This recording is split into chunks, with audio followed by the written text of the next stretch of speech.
Next, we will discuss how to integrate the powers of sine. From the basic rules of differentiation, we know how to find the general antiderivative of sine. And we know that it is negative cosine of x. But there are no basic rules of differentiation and integration that would provide us with the formulas for integrating powers of sine starting with 2 and above. So the goal is to fill in this gap and develop the methods for integrating such functions. Let's start with the power 2.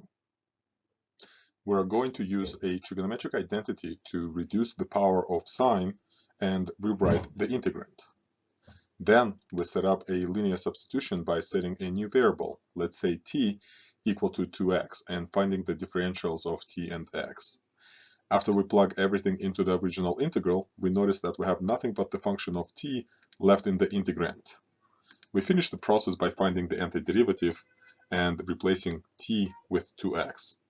After simplifying the expression, we obtain the answer. Let's increase the power to 3. We rearrange the integrand by chipping away a single sine function to create a recognizable pattern. Then we set up this substitution by setting a new variable, let's say t, equal to cosine x, and finding the differential of t. Next, we plug everything into the original integral and notice how, because of the discovered pattern, we have nothing but the function of t left in the integrand. We finish the process by finding the antiderivative and plugging the original function cosine x back for t.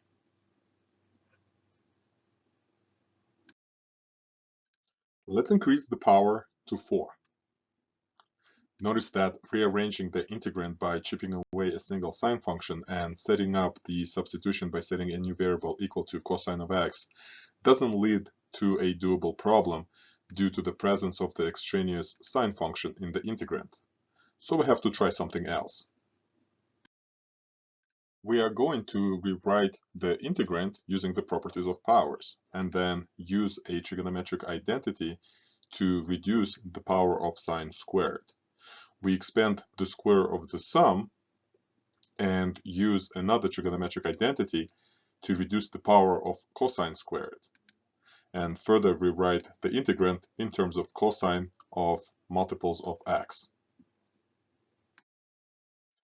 We combine the like terms in the integrand, and using the linearity properties of integrals, we split the integral into 3 simpler integrals, which we find using a well-practiced techniques.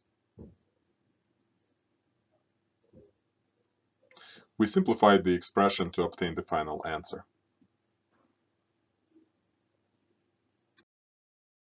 We update our knowledge with the new integrals. Similarly, we can apply the established techniques to find integrals of other powers of sine. When n is odd, we can use the split and substitute technique, in which we rearrange the integrand by chipping away a single sine function to create a recognizable pattern. Then we set up the substitution by setting a new variable, let's say t, equal to cosine of x, and finding the differential of t. Next, we plug everything into the original integrand, and notice how, because of the discovered pattern, we have nothing but a polynomial of t left in the integrand. We can finish the process by finding the antiderivative and plugging the original function cosine of x back for t. When n is even, we can rearrange the integrand using the properties of exponents and apply a trig identity to reduce the power of sine squared. Applying this method for high even powers will require further use of trig identities to reduce the even powers of cosines, and use of split and substitute technique to handle odd powers of cosines, but will eventually lead to a linear combination of integrals, all of which can be then found via substitution. We discussed the integration techniques for integrating powers of sine depending on whether it is even or odd.